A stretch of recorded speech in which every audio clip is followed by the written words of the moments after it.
Hello, folks. Nina S. back with episode 2 of my 1952 Bowman set collection journey. Welcome back.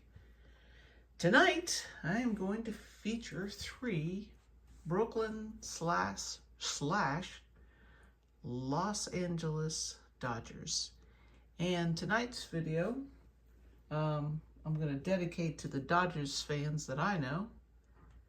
Jesse, Think Blue 77, Alex, Bowman 53, Geez, Mikey, and Rick Acosta. I'm sure there's a lot more of you out there, so make sure to comment below if you are a Dodgers fan. I became a Brooklyn Dodgers fan mostly due to that book in the background, Doris Kearns Goodwin. Wait till next year. I've featured it in a couple of videos, and if you haven't read the book, I highly recommend it. Doris is a champion storyteller, and it's a beautiful tribute to the Brooklyn Dodgers. So tonight, the 3 Dodgers we're going to be looking at and hearing about. Front and center here is Andy Pafko, card number 204. Andy played on a pennant-winning team in 3 cities.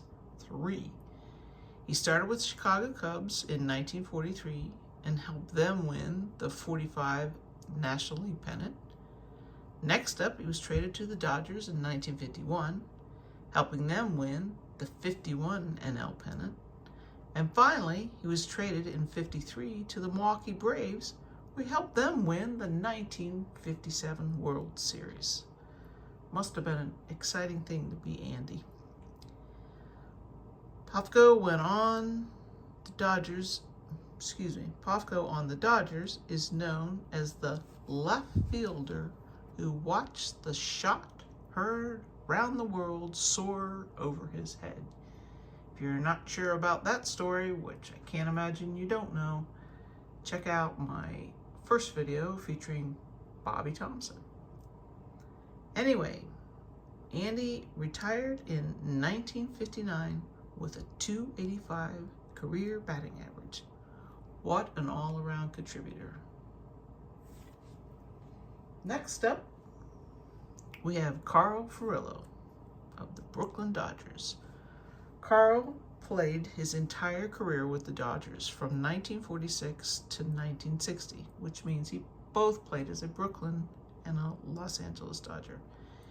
He also played right field throughout his entire career, even negotiating the 40-foot right field wall at Ebbets Field. His nickname was the Reading Rifle for his ability to throw the ball long and accurate, which is obviously a great skill for a right fielder.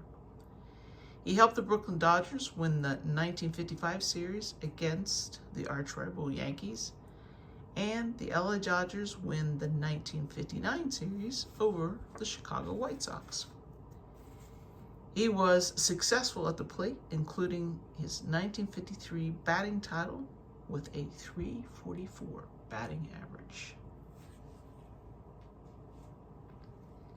Finally, one of my favorite players, Gil Hodges. Gil, what hasn't he accomplished? Let's start with the World Series appearances, where he homered in 4 straight appearances, including the 55 series and the 59 series that the Dodgers won. Gil also joined Lou Gehrig as the second post-1900 player to hit 4 home runs in 9 innings. I can't even imagine. It must have been crazy to be at one of those games. Gil finished his 16-year career with the New York Mets, where he managed the 1969 World Champions with his first base coach, Yogi Berra. Now, in my last video, I said Yogi Berra was the manager of the 69 World Series. Alas, he was a manager as the first base coach. So when did Berra actually take over as manager of the Mets? Well, Sadly, Hodges passed away in April of 1972, which is when Berra took over the manager's job. Gil is known for his amazing plays at first base, where he played his whole career and won the first 3 National League Gold Gloves at first. Such an impressive career. And as you will find out, in some distant future, I'm a big fan of first baseman. So this is why I'm going to show you one more Gil Hodges card, which is his 1953 Bowman. And what I love about this card and why it's part of my first baseman collection is, alas, it shows him playing first base. That's just a beautiful card of Gil's. Set that down there. No, that's going to give you too much reflection. Also, this is another card that I believe Alex featured, or Terry, or both of them. And it is the 1950 Bowman, Charlie Dressen, when he managed the Brooklyn Dodgers. And if you get a chance, zoom in on the lineup in the background. That is just a beautiful card that I really love. So thanks to Terry and Alex for leading me to it. Okay, I believe that is all for tonight. I did want to show you, well, I guess I will real quick. So I tried to figure out the best way to store all of my cards. And James, Elite Hunter, had a really great idea on how he's storing his 52 Topps set, which is a gigundous set compared to mine. And he's also including his SGC, or graded cards in his binder. But what I decided to do was do something a little bit different.